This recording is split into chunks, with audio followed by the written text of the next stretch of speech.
We're going to do another little chunk of section 5.7 today. I do have some problems here for you. If you want to start on those at the end of this video, you can get a start on them and see how that goes. We only did one example the other day, but we kind of talked a little bit about how this all works and how, like, you start with your position function. So if you have a rock that's falling off a cliff, or something that's, in motion, you take the derivative to find the velocity, and then you take the derivative of that to find the acceleration. But then you can also work backwards, and you can start with the acceleration, take the antiderivative, find velocity, take the antiderivative to find the position function. Now, the problem is that with each antiderivative, you'll have that plus c value in there, and you don't know what the constant is to move on to the next antiderivative, but they will a lot of times they'll say, like, the velocity at a time of 0 was this. And what you can do is you can plug those in and solve for that value of c before you move on and find the next antiderivative, okay? And so that's kind of what we did in example 1. We did that, we found the constant and all that good stuff, okay? Now they're going to talk a little bit more about displacement. So displacement here versus distance, okay? And we I think Reese was asking this question the other day, or maybe we were going over a homework problem, and she was like, said something about how that's not the total distance, and I'm like, yes, we're finding the displacement. So we're going to come back to example 2, but I'm going to talk about, like, this example right here. Oh, let me get rid of this. This example that's on the top of the next page, this is a good representation of distance versus displacement. So here, let's say, like, I'm starting at a time of 0. So this is t0, and I'm going this, I'm at this position, okay? And I've gone through my journey, and I've done all this stuff, and then I'm ending right here, right? Well, my displacement is only the difference between those two. Like, maybe I was at a height of 2 feet and now I'm at a height of 4 feet. So my total displacement is only 2. I'm like up 2 units higher than what I was before, right? So that's my displacement. We a lot of times will, like, look at displacement in terms of the area or the coverage underneath of here. So, like, my displacement would be symbolized by adding those areas together, this being a negative area. So, like, let's say this area is 4, this area is 3, and this is a -5 area. I have no idea, right? 4, -5, and 3 would add together to be 2. Okay, or in other words, you can look at, like, the displacement of those two. So 2 would be my displacement. Okay. And then, so that's, like, from start to finish where I'm at relative to where I began. But that's not the total distance I've covered. I've done a lot of things in between there. My total area, or my total distance, would be treating this 5 as though it was a +5. So 5 and 4 and 3 added together would give me 12. 12 would be my distance, my total distance. I'll say total distance. And 2 would just be my displacement. Okay, so there's a little bit of a difference between the two. They give you an equation up here, so go back to the front side. Displacement is taking the velocity equation and taking the antiderivative of that and plugging in your starting and your ending points. Okay, so your time of 0, or whatever time you're starting with, versus your time of, like, let's say 5. Okay, now keeping in mind that the velocity is the derivative of the position function. So if I'm taking the antiderivative, I will get back to the position function, okay? And so it's basically as though I'm plugging my times into my position function, and I can figure out this is the position where I've started, this is the position where I'm ending, and I subtract the two to figure out my displacement, like where I'm at starting to ending, okay? Versus distance traveled would be looking at the absolute value of that, okay? So we did absolute value the other day for, like, a linear function, and it was like, for example, we had my absolute value, which was a v, and we basically cut my interval into two chunks. So I looked at the interval from here to here, and that's this function, and I found that area underneath of that curve, and then I treated and did a different equation from here to here, looking at that side of it and adding those two areas together rather than subtracting them like we would have done here. Okay, so displacement versus distance, not quite the same thing, but displacement and distance, I guess, a way of thinking about it is like the area underneath of that curve. Okay, and so antiderivative area under the curve talks about kind of, in a sense, the distance that you've traveled, right? Area under the curve. Okay, so here we go. Example 2. Let's look at this. And I'm going to talk, this is the curve of velocity. Okay, so I've got a velocity curve here. Keep in mind, this is velocity, not position. So let's talk about like what is happening with this curve, because I think we get a little bit confused on like, okay, are we speeding up? Are we slowing down? Are we moving in a positive direction, a negative direction? So I'm going to clear this up for you right now. All right. I had to think about this for just a second. All right.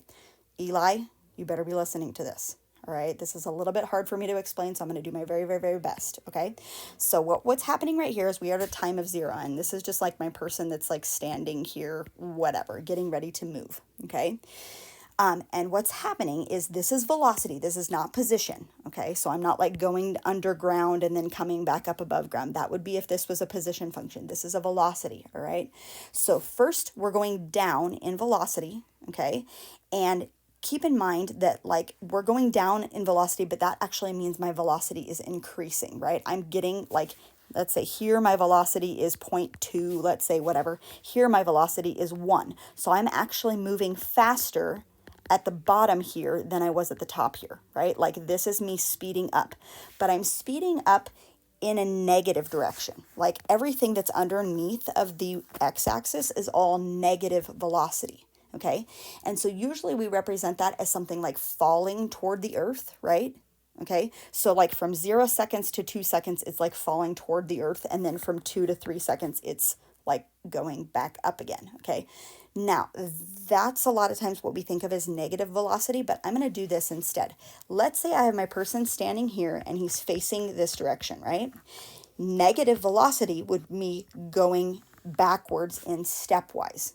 Okay, so it's like basically kind of like me walking to the left rather than walking to the right. So instead of thinking it as like you're falling, negative velocity is falling toward the earth, think of it as moving in the left direction. Okay, so what's happening is here is my motion in the left direction. Okay, I'm going in the left direction. Now, what's happening is I am speeding up until I get to 1 second, right? So like here I'm speeding up, and then I'm slowing down again, right? Like I'm speeding up until I get to this point, and then here I am slowing down, right? That's this part of the curve. I'm slowing down because my velocity is getting smaller, right? Like it's going back toward the 0.2 until I get to this point, okay? Now what happens at this point? My velocity is 0 because this y-axis is 0 velocity. So that's me touching right there. I have stopped.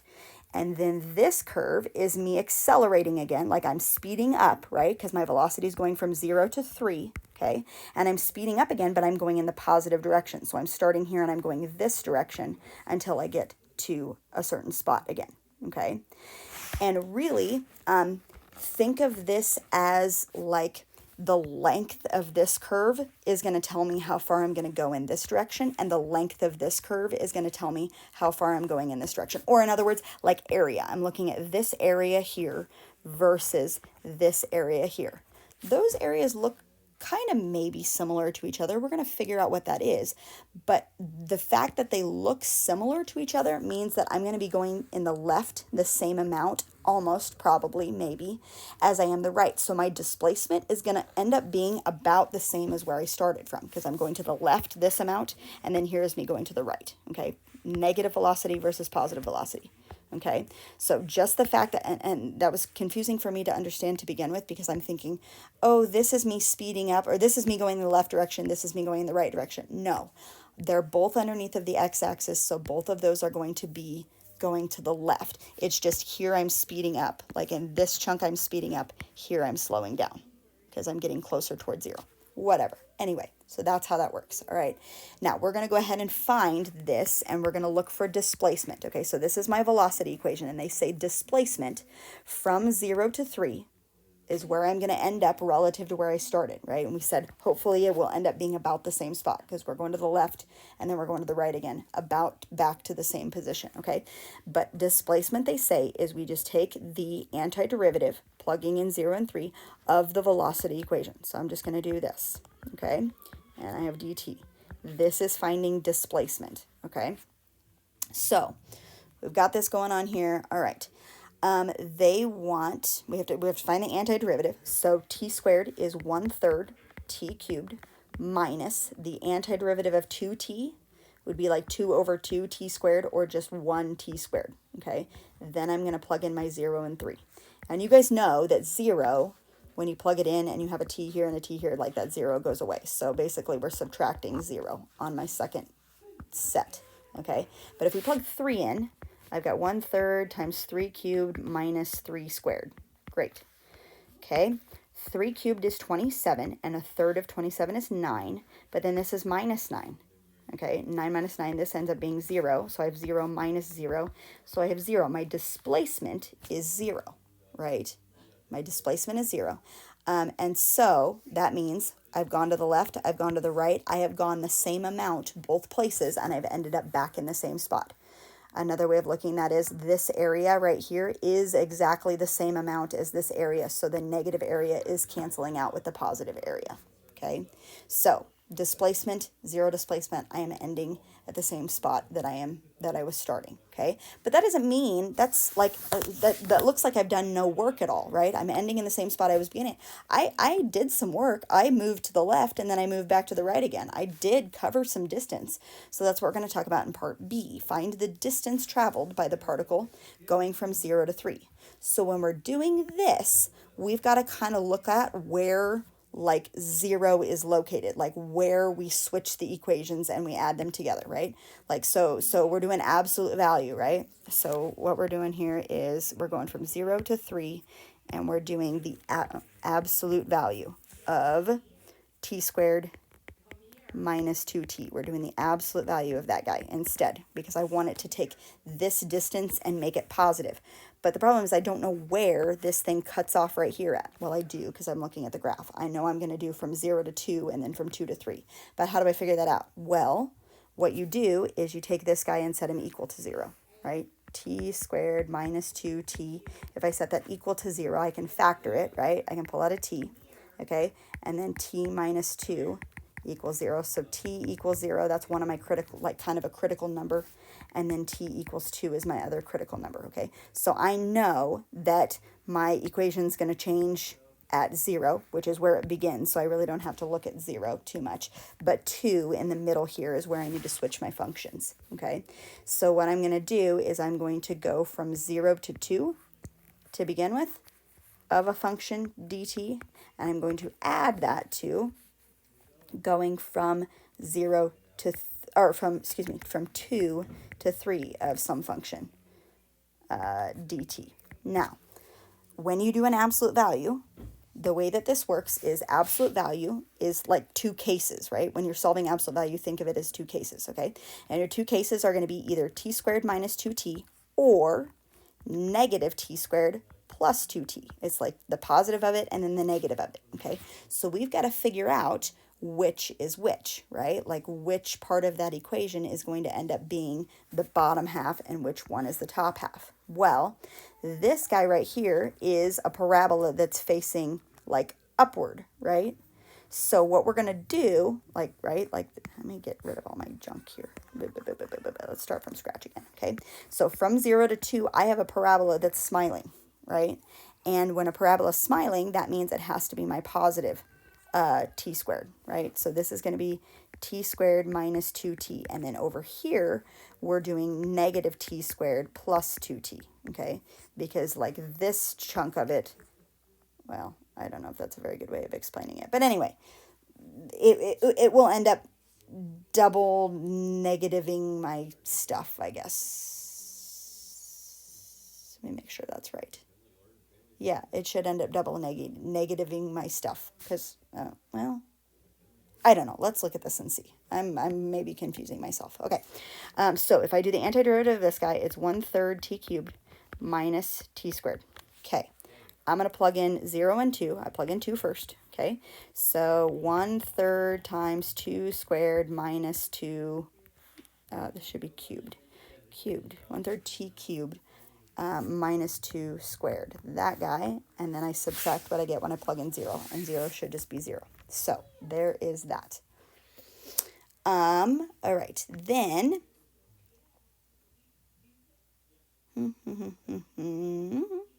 yeah. All right.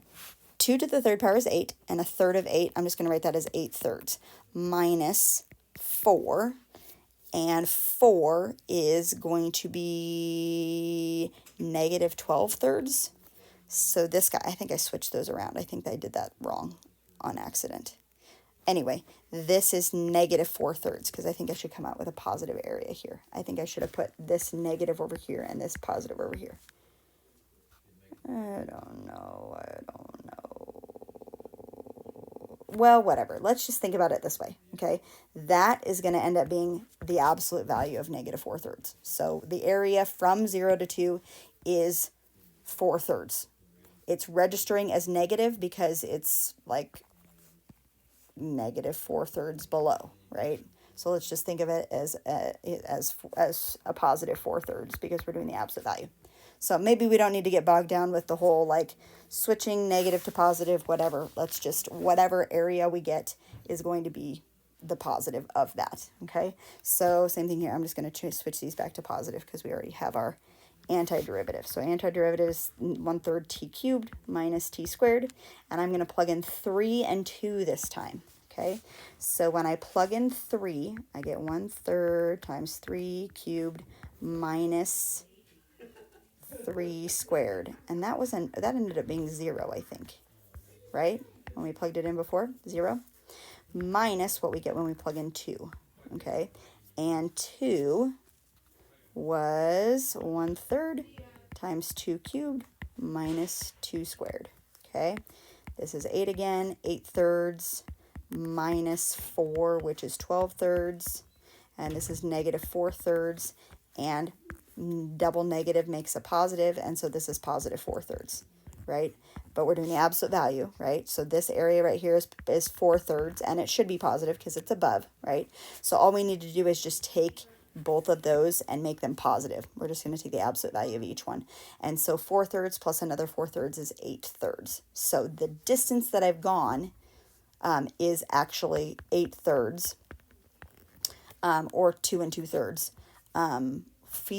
Meters is how far I've gone.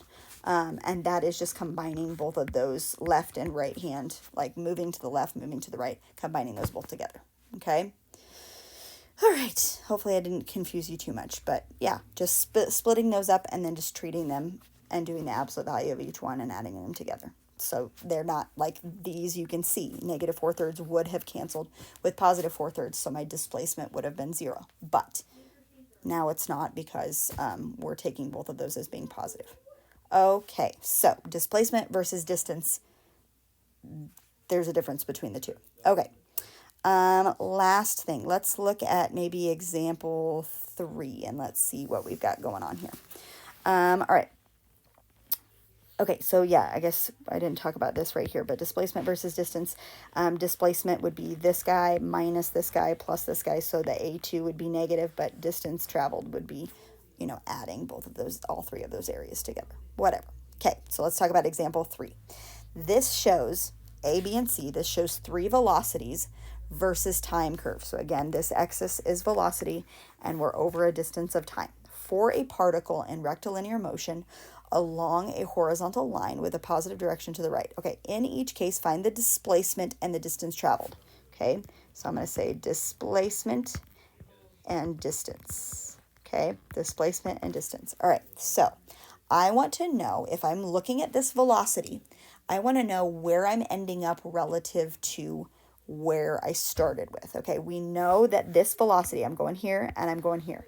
I know that this velocity is positive. and positive velocity, like I'm above the x-axis, it's positive velocity, that just means I'm moving to the right, okay? So my little stick figure is moving to the right, and the only difference is here I'm going uphill with my velocity. That just means I'm increasing my velocity. So I'm speeding up as I'm going to the right. Here I'm slowing down as I'm going to the right, okay? So like if you watch my little cursor go here, I'm speeding up and then I'm slowing down as I go. So like from here to here, I'm getting faster and then I'm slowing down, right?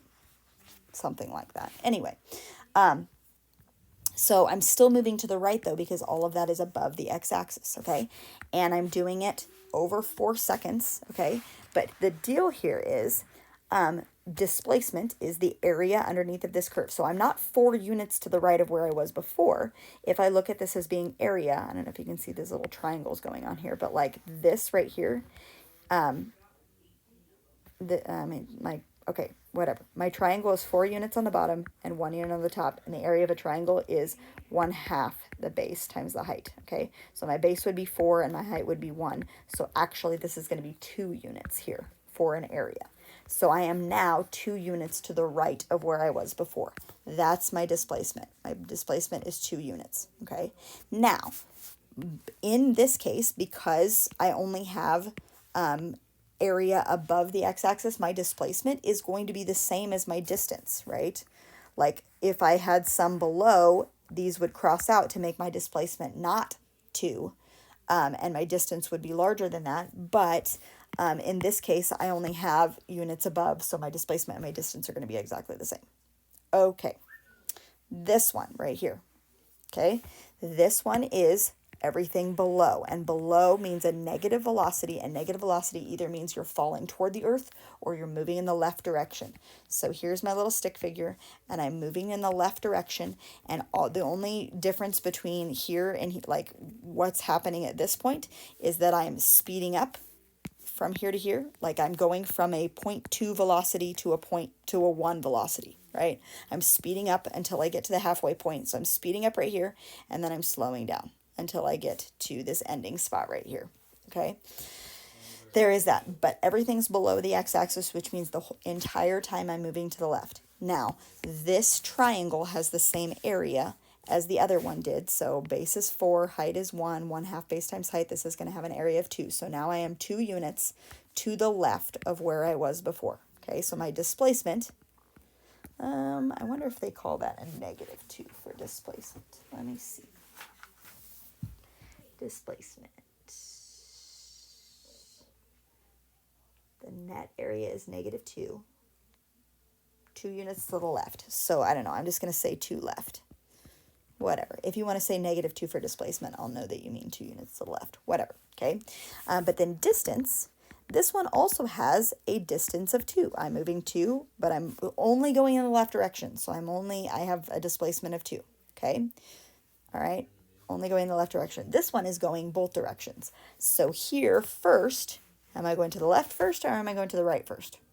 That's above the x-axis. My velocity is positive, so I'm going to the right first. And I'm speeding up, and then I'm slowing down. So for the 2 seconds that I'm going in the right direction, I'm speeding up, and then I'm slowing down. Like, you know, usually when you get into a car, you speed up, and then you slow down when you get to your destination. That's just the way that it works. So I'm going to the right, and I'm speeding up, and then I'm slowing down, right, until I get to that spot, okay? But then my velocity is 0 right here in the middle. Here my velocity is 0. It has a y-coordinate of 0.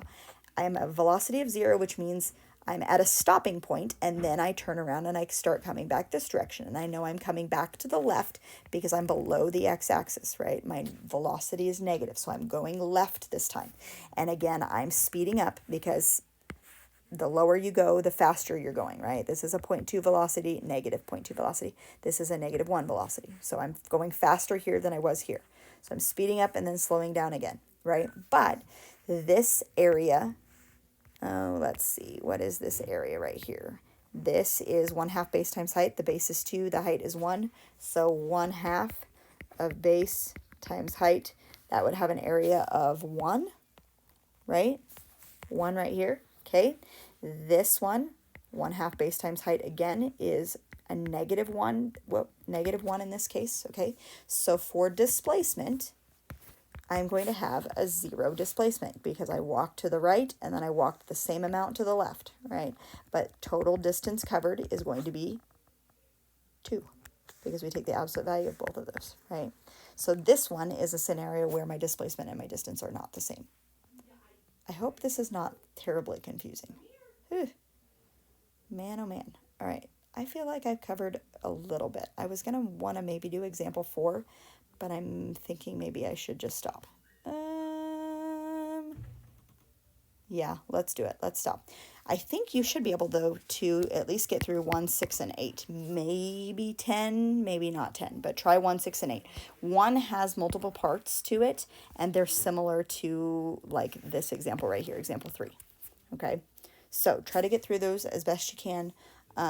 Use the rest of the time in class, and we will start on example 4 next time, whatever next time is. Tuesday, maybe? Tuesday. Okay?